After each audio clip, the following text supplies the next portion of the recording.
What's up, everyone? My name is Osco, and I'm working on The Grand Challenge, a web novel about surviving a hyper-realistic virtual reality world with your lifelike avatar. You can check out the first couple of chapters at my website, osco.blog.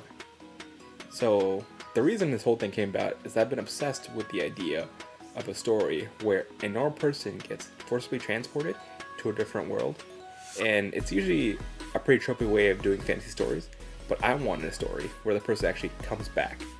There's not too many stories like that in mainstream media as of now, so I decided, what if I take a crack at this and make my own story?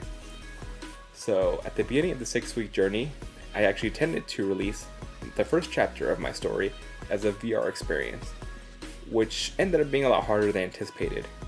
In the midst of actually developing this VR experience, a thought came across my mind. What if I spent all this time making this VR experience, and it sucks because the story itself is actually not that good? So with that in mind, I actually released the story online just to see how people feel about it. And I initially thought that no one was going to check it out, which is kind of what happened on a lot of sites that I published on.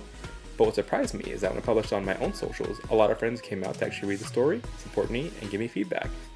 So with all that being said, my plan is to actually finish the story. You can follow along my progress at osco.blog. And yeah, thanks for listening. Catch you later.